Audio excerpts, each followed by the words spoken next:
Welcome to Civil Service IAS, your go-to YouTube channel for all things related to the Indian Administrative Service. देखिए, right to equality fundamental rights के अंदर fundamental rights की शुरुआत हम लोग पिछले video में कर चुके हैं। इसके अंदर राइट टू इक्वालिटी है और राइट टू इक्वालिटी के अंदर है आर्टिकल 14। आर्टिकल 14 का जो टाइटल है वो है equality before law and equal protection of laws. और इसमें ये जो इक्वल प्रोटेक्शन ऑफ लॉज है ये बहुत इंपॉर्टेंट हो जाता है दोस्तों। तो आर्टिकल 14 के एसेंस को हम लोग इस वीडियो में समझने की कोशिश करेंगे। आगे बढ़ने से पहले वीडियो पर लाइक का बटन दबा दीजिए और शेयर मार दीजिए जो भी आपके दोस्त हैं जिनको इस तरीके की वीडियोस की जरूरत है दोस्तों। देखते हैं आर्टिकल 14 क्या कहता है। Article 14 says that the state shall not deny to any person equality before the law और the equal protection of law. दो चीजें निकल के आ रही, एक इक्वालिटी बिफोर द लॉ और the equal protection of the laws. दोनों अलग अलग चीजें, दोनों इंडिया में एप्लीकेबल है। This provisions confers rights on all persons, whether citizens or foreigners. Moreover, the person includes legal persons, that is statutory corporations, companies, registered societies or any other type of legal person. यहां पे देखिए दोस्तों, first of all article 14 के through rights मिल रहे हैं आपको citizens को भी और फॉरेनर्स को भी। पिछली वीडियो में मैंने आपको बताया था आर्टिकल 14 आपका सिटीजन को भी राइट देता है और फॉरेनर को भी राइट देता है। उसके बाद इसमें जो पर्सन है दोस्तों, ये जो ऑफ ऑल पर्संस, इस पर्सन के अंदर जो इंडिविजुअल्स हैं वो तो आते ही हैं, लीगल पर्संस भी आते हैं, जो कंपनीज काम करती हैं, कॉर्पोरेशंस काम करती हैं, रजिस्टर्ड सोसाइटीज हो, वो सब इसके अंदर आ जाएंगे। तो कोई भी लीगल एंटिटीज पर्सन की डेफिनेशन के अंदर आ जाएगी। अब हमको समझना है दो डिफरेंट कंसेप्ट, एक है इक्वालिटी बिफोर लॉ और एक है इक्वल प्रोटेक्शन ऑफ लॉज। सबसे पहले आपको समझना है कि ये जो इक्वालिटी बिफोर लॉ है this is British in origin, England से आया है। और ये जो इक्वालिटी बिफोर लॉ है या फिर आपके लिए इक्वल प्रोटेक्शन ऑफ लॉज है, इसको आप बोलोगे ये कहां से आया है, यूनाइटेड स्टेट से, अमेरिकन कॉन्स्टिट्यूशन से आया है। तो equal protection of law from America, equality before law from Britain. क्या बोला जा रहा है इक्वालिटी बिफोर लॉ में? पहले इक्वालिटी बिफोर लॉ में देखेंगे और इसमें कुछ चेंजेस करके हम लोग इक्वल प्रोटेक्शन ऑफ लॉज को समझेंगे। अब देखिए, जो ब्रिटिश ओरिजिन वाला है ये इक्वालिटी बिफोर लॉ, आप किताब भी देख रहे हैं, इस किताब में भी लिखा। उस पहले कंसेप्ट में क्या क्या बताया गया? पहले कंसेप्ट में यह बताया गया है कि भाई किसी भी पर्सन को किसी भी तरीके का कोई स्पेशल प्रिविलेज नहीं दिया जाएगा। No special privileges will be available to any person in the society. सारे पर्सन्स बराबर है। किसी को अगर आप प्रिविलेज नहीं दे रहे हो, कुछ एक्स्ट्रा टाइटल नहीं दे रहे हो, तो मतलब है कि भाई सब लोग बराबर हैं। अभी मैंने आपको इससे पहले वाली वीडियो में बताया किसी भी तरीके की जो प्रिविलेज मिलते थे ना, पहले राय बहादुर, आपका नवाब हो गए, राजा हो गए, इस तरीके के टाइटल्स खत्म हो गए। लेकिन भाई एकेडमिक टाइटल्स तो थे ही। तो आप बोलोगे कि ये एकेडमिक टाइटल्स भी तो स्पेशल प्रिविलेजेस हैं। नहीं दोस्तों, एकेडमिक टाइटल्स स्पेशल प्रिविलेजेस नहीं है। आर्टिकल 14 में कुछ एक्सेप्शंस भी है। तो अगर आप एकेडमिक टाइटल्स को स्पेशल प्रिविलेजेस मानते हो, डॉक्टर हो गया आपका, इस तरीके के टाइटल्स को अगर आप स्पेशल प्रिविलेजेस मानते हो तो फिर ये एक्सेप्शन में आ जाएंगे। इस तरीके के टाइटल्स जैसे कि राजा, जैसे कि नवाब, राय बहादुर, ये सब बंद हो गए। ऐसा कोई भी टाइटल या ऐसा कोई भी प्रिविलेज अब किसी को नहीं दिया जाएगा, पहली बात। दूसरी बात क्या बोली गई है यहां पे इक्वालिटी बिफोर लॉ में? The equal subjection of all persons to the ordinary law of the land administered by ordinary law courts। यानी कि जितने भी लोग हैं इंडिया में वो उन लॉज को फॉलो करेंगे जो वहां पे बनाए गए हैं। तो ऑब्वियस सी बात है, वहां पे जो सरकार है, जो संविधान है, उसने कोई ना कोई लॉ बनाया होगा। उस लॉ के हिसाब से जितने भी लोग वहां पे रहते हैं वो उस लॉ को अबाइड करेंगे। तो आप कह सकते हैं इक्वल सब्जेक्शन ऑफ लॉ। और मान लीजिए कुछ प्रॉब्लम हो जाती है तो जो कोर्ट्स हैं वो प्रॉब्लम को रिजॉल्व करेंगी। तो ऑर्डिनरी कोर्ट्स का जुरिसडिक्शन आएगा सारे पर्संस के ऊपर और जो वहां का ऑर्डिनरी लॉ है वो लागू होगा। और सबसे खास बात, नो पर्सन वेदर रिच और पुअर, हाई और लो, ऑफिशियल और non official is above the law. गरीब अमीर के बीच में कोई भेदभाव नहीं होगा।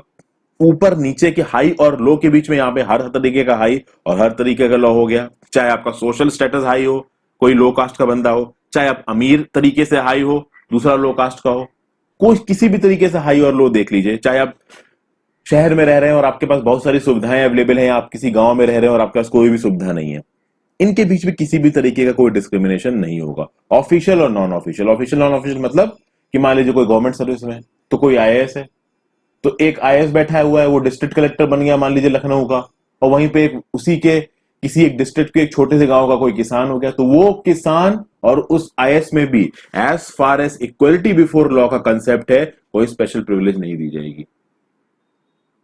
तो बस वो जो डिस्ट्रिक्ट मजिस्ट्रेट है उसकी पोस्ट के चलते उसको कुछ पावर मिल रही है, कुछ एडेड रिस्पॉन्सिबिलिटी है। बाकी जब लॉ का एप्लीकेशन आएगा, कोर्ट का एप्लीकेशन आएगा, अगर कोर्ट के सामने इन दोनों खड़ा कर दिया जाएगा, दोनों बराबर होंगे। अगर देश के कानून के सामने उस आईएएस या उस किसान को खड़ा कर दिया जाएगा, दोनों बराबर होंगे। ये बोलता है आपका इक्वालिटी बिफोर लॉ। ठीक है, यानी कि कोई भी person, no person is above law, ये तीन चीजें बोली गई हैं। अब आप यहां देखोगे दोस्तों, ये जो इक्वालिटी बिफोर लॉ है ना, ये थोड़ा नेगेटिव है कैरेक्टर में। नेगेटिव कैसे? स्पेशल प्रिविलेजेस नहीं दिए जाएंगे, कोई भी पर्सन लॉ के ऊपर नहीं है, हर इंसान को इक्वली सब्जेक्ट किया जाएगा लॉ के हिसाब से और ऑर्डिनरी कोड के हिसाब से। कुछ रिस्ट्रिक्शन लगाई जा रही है यहां पे, तो थोड़ा सा दिख रहा है कि दिस इज नेगेटिव। हालांकि ये रिस्ट्रिक्शन, ये जो आपका इक्वालिटी बिफोर लॉ है, this is basically a positive concept, लेकिन यहां पे नेगेटिव तरीके से दिखाया जा रहा है। क्यों? क्योंकि इक्वल प्रोटेक्शन ऑफ लॉ को पॉजिटिव दिखाया जाएगा। इक्वल प्रोटेक्शन ऑफ लॉ क्या बोलता है, ये देखिए, अब समझ में आएगा आपको। इक्वल प्रोटेक्शन ऑफ लॉ ये बोलता है कि भाई इक्वालिटी ऑफ ट्रीटमेंट होगा अंडर इक्वल सर्कमस्टांसेस। देखिए क्या लिखा है, equality of treatment under equal circumstances both in the privileges conferred and liability imposed by the law. यानी कि अगर आपको कोई प्रिविलेजेस भी दिए जा रहे हैं और कोई लायबिलिटी भी डाली जा रही है, तो उसमें इक्वालिटी ऑफ ट्रीटमेंट होगा। मैं आपको एक एग्जांपल देता हूं, equality of treatment under equal circumstances both in privileges conferred and liabilities imposed by the law. ये जो एंड में liabilities imposed by the law है, इसको समझने की कोशिश कीजिए। आपको पता है दोस्तों, हमारे देश में टैक्स ब्रैकेट्स हैं। समझिए, 10 लाख के ऊपर की जिसकी एनुअल इनकम है उसको 30% इनकम टैक्स देना पड़ेगा, और 10 लाख से कम जिसकी है उसकी 20%। टैक्स ब्रैकेट बने हुए हैं। तो भाई जो 10 लाख से ऊपर कमा रहा है वो ज्यादा टैक्स दे रहा है, जो 10 लाख से कम कमा रहा है वो थोड़ा कम टैक्स देगा। तो यहां पे डिस्क्रिमिनेशन किया ना सरकार ने। तो किस बेसिस पे डिस्क्रिमिनेशन किया सरकार ने? इस बेसिस पे डिस्क्रिमिनेशन किया कि जो आदमी ज्यादा पैसा कमा रहा है और जो आदमी कम पैसा कमा रहा है, दोनों बराबर तो है नहीं। जो कम पैसा कमा रहा है वो ऑब्वियसली ज्यादा पैसा कमाने वाले के सामने डिस्क्रिमिनेटेड होगा, डिसएडवांटेज पे होगा। तो दोनों के साथ अलग ट्रीटमेंट है। अब यहां पे हो सकता है एक पर्सन है, जिसे मैं हूं, मान लीजिए मैंने बोला कि भाई मैं एक साल में 1 करोड़ रुपए कमाता हूं, और मेरे सामने एक ऐसा पर्सन है जो कि एक साल में मान लीजिए 7 लाख रुपए कमाता है। 7 लाख वाले पे सरकार कम टैक्स लगा रही है हमारे टैक्स ब्रैकेट के हिसाब से। 1 करोड़ मैं कमा रहा हूं तो मेरे पे सरकार ज्यादा टैक्स लगा रही है। तो मैं बोल सकता हूं भाई ये तो आर्टिकल 14 के अंदर, इक्वालिटी बिफोर लॉ के अंदर मेरे राइट्स का वायलेशन हो रहा है। क्यों वायलेशन हो रहा है? कि भाई जो आदमी 7 लाख टैक्स भर रहा है उससे तो आप कम टैक्स ले रहे हो, कम परसेंटेज चार्ज कर रहे हो, उस पर 20% चार्ज कर रहे हो, और मेरे पे मैं 1 करोड़ कमा रहा हूं तो आप 30% चार्ज कर रहे हो। तो ये तो भाई मेरे राइट्स का हनन हो गया, मेरे राइट्स को वॉलेट कर दिया आपने। ये तो इक्वालिटी बिफोर लॉ के अगेंस्ट जा रहा है, क्योंकि इक्वालिटी बिफोर लॉ क्या बोलता है? Equal subjection of law. तो अगर उस पे 7% है तो मुझ पे भी 7% होना चाहिए था।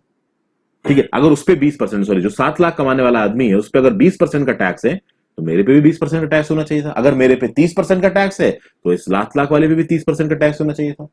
सरकार बोलेगी नहीं, आर्टिकल 14 बोलेगा नहीं। आर्टिकल 14 कहां बोलेगा नहीं? वो बोलेगा इक्वल प्रोटेक्शन ऑफ लॉज में नहीं। कैसे नहीं? देखिए, वो पर्सन जो साल में 7 लाख कमा रहा है और मान लीजिए मैं जो साल में 1 करोड़ कमा रहा हूं, ये दोनों बराबर नहीं है, ये दोनों बहुत अलग हैं। तो इक्वल प्रोटेक्शन ऑफ लॉ ये बोलता है कि भाई इक्वलिटी ऑफ ट्रीटमेंट तब होंगे जब सर्कमस्टांसेस सेम होंगे। और 7 लाख जो साल के कमा रहा है उसके सर्कमस्टांसेस और एक पर्सन जो 1 करोड़ कमा रहा है साल के, उसके सर्कमस्टांसेस बहुत अलग हैं। तो 1 करोड़ अगर मैं कमा रहा हूं तो मैं लग्जूरियस एक्टिविटीज कहूंगा, कहो मैं BMW खरीद लूं, कहो मैं हर साल 2 बार फॉरेन घूमने जाऊं।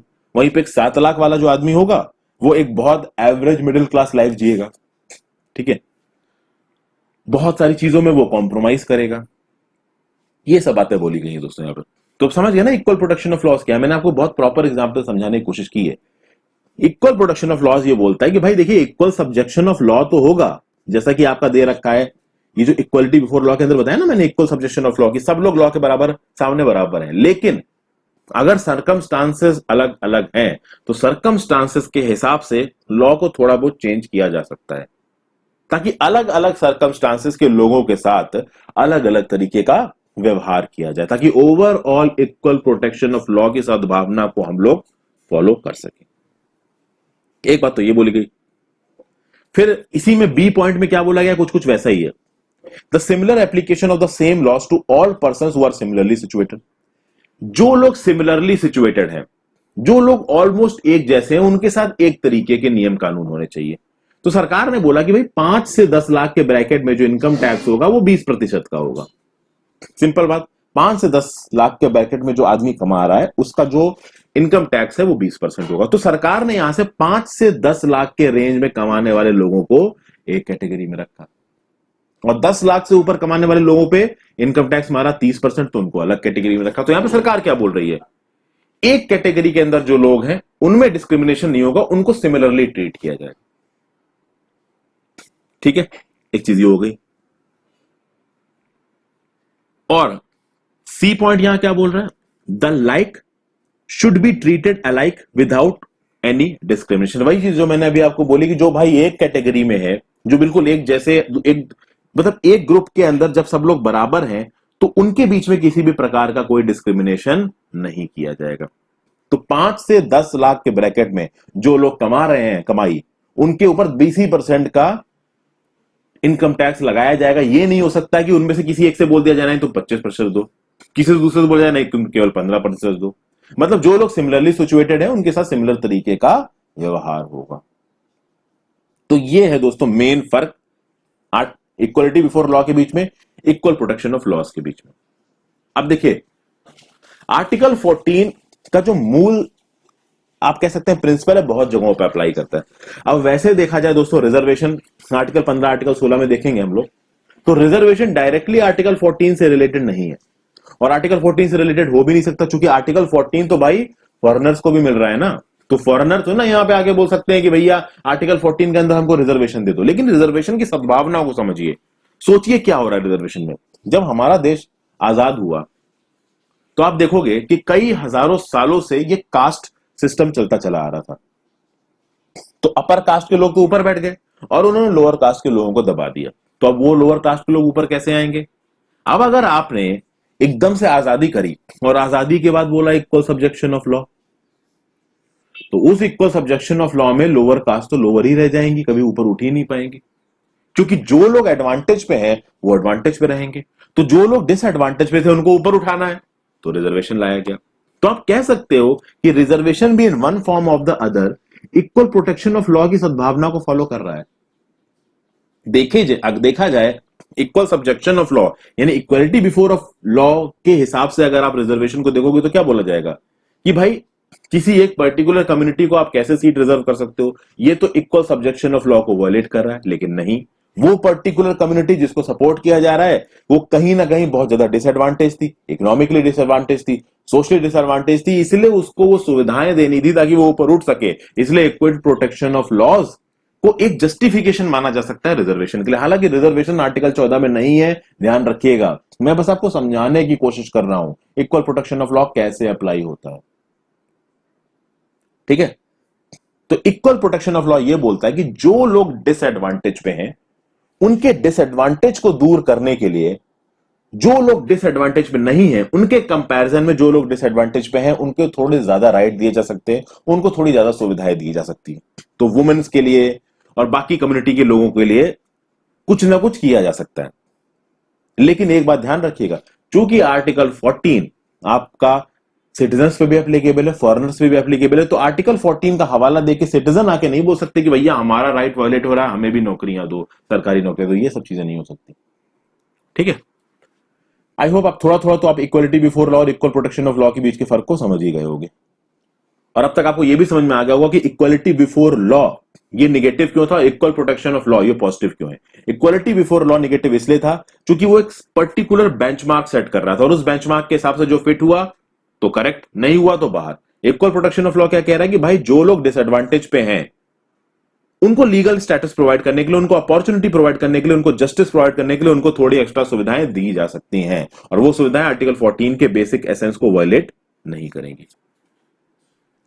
तो आर्टिकल 14 क्लास लेजिस्लेशन को फॉरबिड करता है। क्लास लेजिस्लेशन मतलब कि एक क्लास के अंदर जो लोग आते हैं, एक पर्टिकुलर इक्वल स्टेटस के अंदर जो लोग आते हैं, उनको डिफरेंशिएट करने के लिए कोई भी लेजिस्लेशन नहीं जाएगा। लेकिन आप रीजनेबल क्लासिफिकेशन कर सकते हैं पर्सन का, ऑब्जेक्ट का, लॉ का। लेकिन वो रीजनेबल क्लासिफिकेशन आर्बिट्रेरी नहीं होना चाहिए, इवेजिव नहीं होना चाहिए, आर्टिफिशियल नहीं होना चाहिए। अगर कोई रीजनेबल क्लासिफिकेशन हुआ है तो आप आर्टिकल 14 के अंदर सुप्रीम कोर्ट के पास जा सकते हैं, और सुप्रीम कोर्ट फिर अपनी राय बताएगी कि भाई इक्वलिटी बिफोर लॉ यहां पे अप्लाई करना है, यहां पे equal protection of law apply करना है, और जो सुप्रीम कोर्ट बता देगी वही फाइनल होगा। सिंपल बात है, ठीक है। फिर देखें भाई, ये जो रूल ऑफ लॉ है, जिसको इक्वालिटी ऑफ बिफोर लॉ भी बोलते हैं, इस इक्वलिटी बिफोर लॉ को रूल ऑफ लॉ भी बोल सकते हो। ये रूल ऑफ लॉ आपका ब्रिटेन में जन्मा है। ब्रिटेन के एक ज्यूरिस्ट थे एवी डाइसी, आगे लिख देता हूं मैं।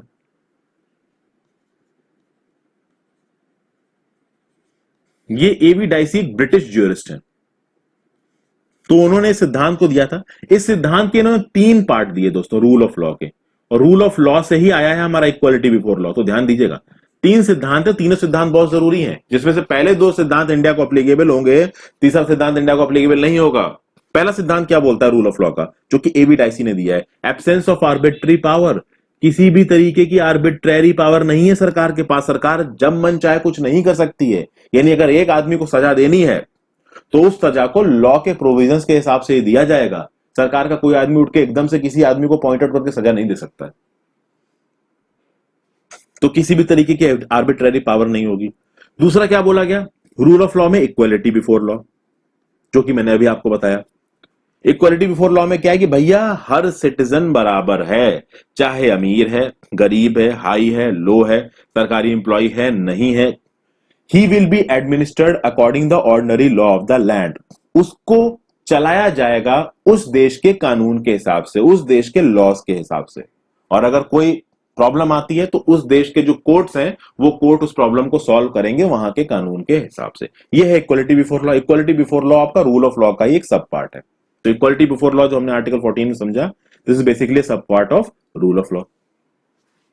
रूल ऑफ लॉ की 3 प्रोविजंस को हम लोग समझ रहे हैं। पहला हो गया नो आर्बिट्रेरी पावर, दूसरा इक्वालिटी बिफोर लॉ, तीसरा देखिए क्या है रूल ऑफ लॉ, याद रखिएगा।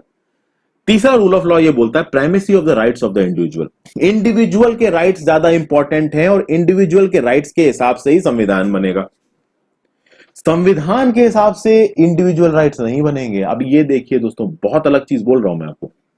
इंडिविजुअल के जो राइट्स हैं उनको वरीयता दी जाएगी, और जो इंडिविजुअल के राइट्स हैं, जो लोगों के राइट्स हैं, उन राइट्स के हिसाब से संविधान बनेगा। इंडिया में क्या होता है, संविधान बना और संविधान में जो राइट्स हैं उसके हिसाब से लोगों को चलाया जा रहा, सरकारें चल रही हैं। तो ये जो तीसरा पॉइंट है रूल ऑफ लॉ को, इसको इंडिया फॉलो नहीं करता है।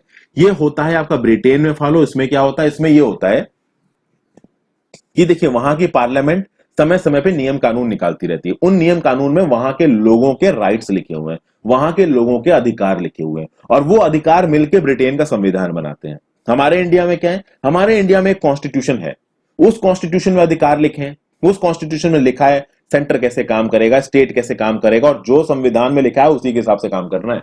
अगर आपको चेंज किया तो सुप्रीम कोर्ट में केस चला जाएगा। तो ये डिफरेंट है। जो तीसरा पॉइंट है रूल ऑफ लॉ का, जो कि एवी डाइसी ने दिया है, इंडिया उसको फॉलो नहीं करता है। वहां पे इंडिविजुअल के राइट्स के हिसाब से संविधान बनेगा, यहां पे राइट्स, इंडिया में राइट्स जो है इंडिविजुअल के, वो संविधान में लिखे हुए हैं। इसीलिए बोला जाता है कि Britain parliament is very strong. इसीलिए बोला जाता है कि ब्रिटेन की पार्लियामेंट बहुत स्ट्रांग है। वहां पे कोई रिटन कॉन्स्टिट्यूशन नहीं है। क्यों नहीं है रिटन कॉन्स्टिट्यूशन? क्योंकि जो ब्रिटेन के पार्लियामेंट समय समय पे राइट्स बना रही है, लॉज बना रही है, वही कॉन्स्टिट्यूशन का पार्ट बन रहे हैं। लेकिन इंडिया में सरकारें जो लॉ बनाती है, कॉन्स्टिट्यूशन में जो प्रोविजंस लिखे हैं उनके हिसाब से बनाती है। फर्क समझ में आ गया?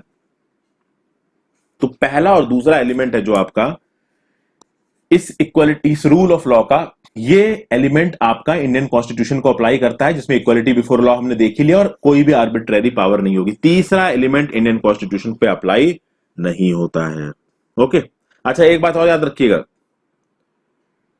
आर्टिकल 14 में रूल ऑफ लॉ की बात की गई है, इक्वालिटी बिफोर लॉ की बात की। तो rule of law, equality before law जो आर्टिकल 14 में लिखा है, this is a basic structure of the constitution, और इसको जो हमारी सरकार है वो कॉन्स्टिट्यूशनल अमेंडमेंट के थ्रू भी हटा नहीं सकती है। तो मैंने बेसिक स्ट्रक्चर ऑफ द संविधान की बात की थी ना, केशवानंद भारती के 1973 के थ्रू लाया गया था। क्या बोला गया था? आप संविधान को अमेंड करिए, फंडामेंटल राइट्स को अमेंड करिए, लेकिन आप बेसिक स्ट्रक्चर को अमेंड नहीं कर सकते। तो आर्टिकल 14 के अंदर rule of law is a basic structure of the Indian constitution. ये पहले जो दो चीजें हैं, और इसको आप एक कॉन्स्टिट्यूशनल अमेंडमेंट एक्ट के थ्रू भी हटा नहीं पाओगे, ये बात बोली गई। अब देखिए कुछ एक्सेप्शंस भी दिए गए इक्वालिटी को। दोस्तों उन एक्सेप्शंस को देख लेते हैं। देखिए कुछ एक्सेप्शंस दे रखे हैं दोस्तों यहां पे, उन एक्सेप्शंस को समझना जरूरी है। ये जो इक्वालिटी के अंदर जो आर्टिकल 14 है, क्या एक्सेप्शन है?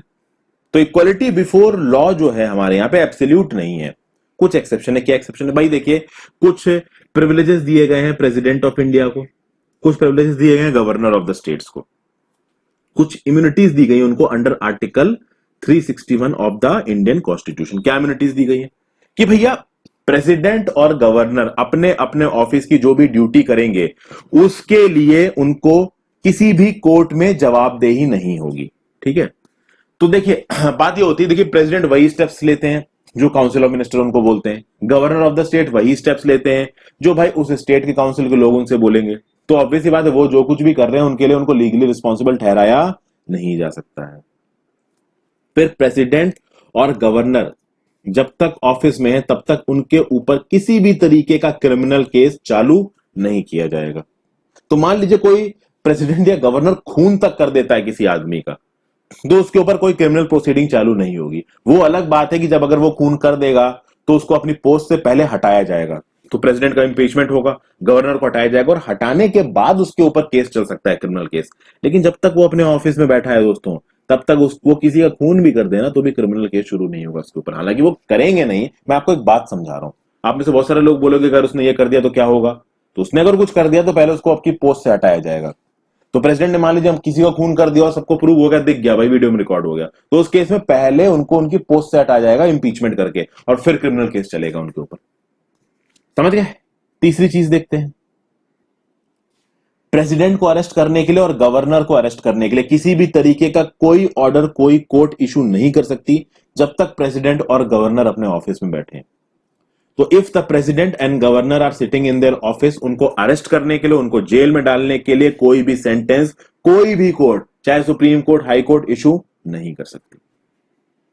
फिर किसी भी तरीके की सिविल प्रोसीडिंग्स प्रेसिडेंट या गवर्नर के अगेंस्ट चालू नहीं हो सकती जब तक उनके ऑफिस का टर्म चल रहा है, और उन कामों के लिए जो उन्होंने अपनी पर्सनल कैपेसिटी में किए। देखिए बहुत सारे डिसीजंस ये जो प्रेसिडेंट होते हैं, गवर्नर होते हैं, वो अपनी ऑफिशियल कैपेसिटी में लेते हैं, तो उसके लिए तो उनको रिस्पॉन्सिबल नहीं ठहराया जा सकता। ये तो मैंने आपको पहले ही पॉइंट में बता दिया।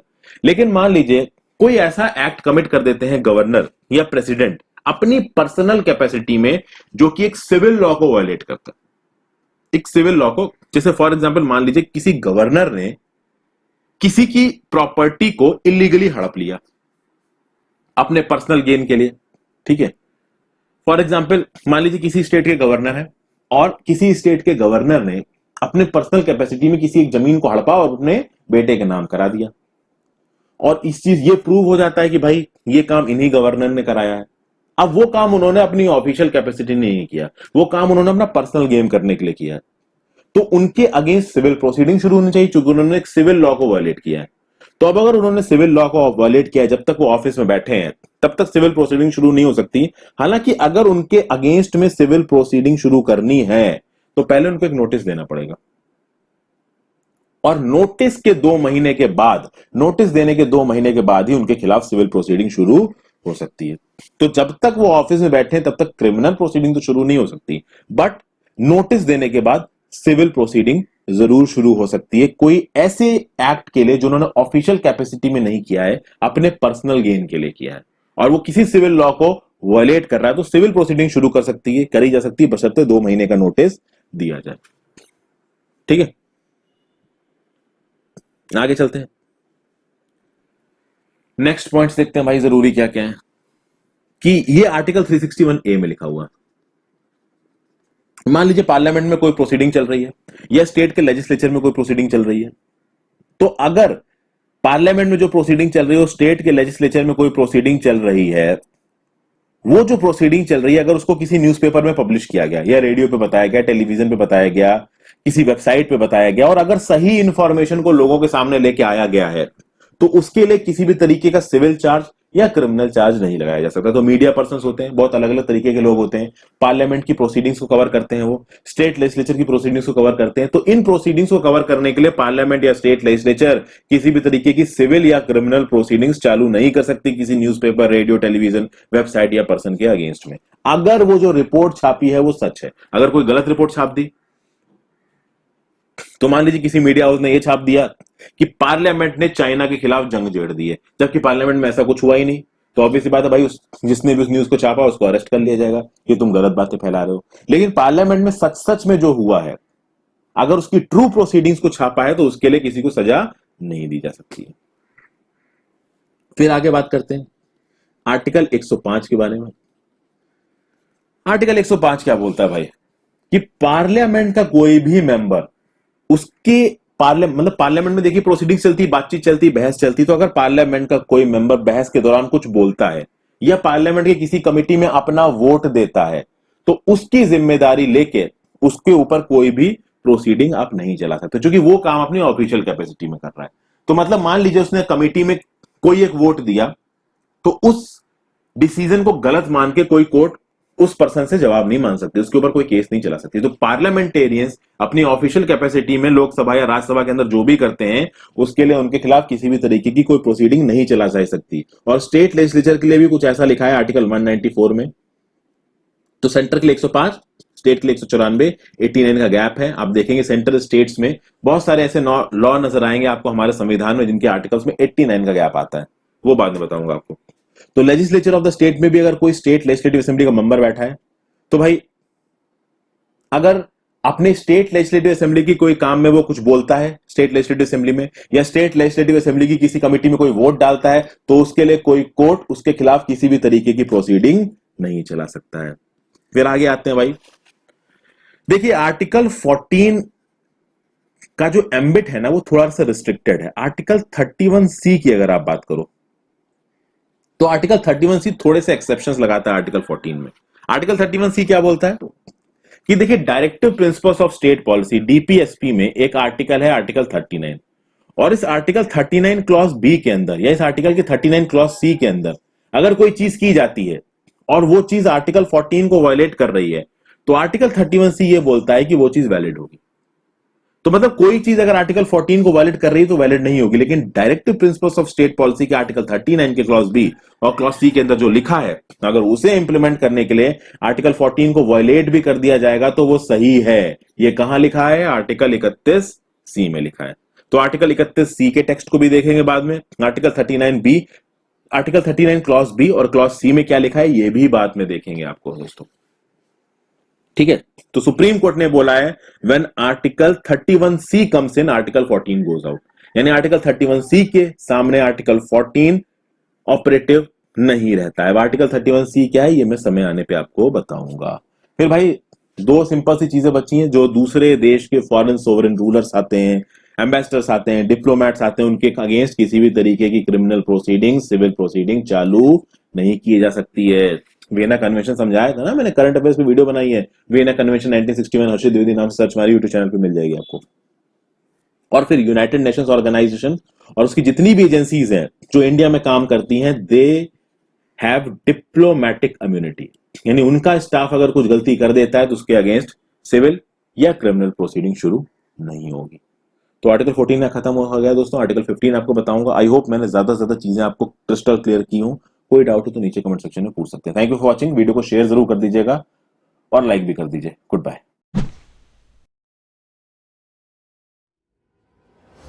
By subscribing to our channel, you'll gain access to a wealth of engaging videos that aim to educate and inspire.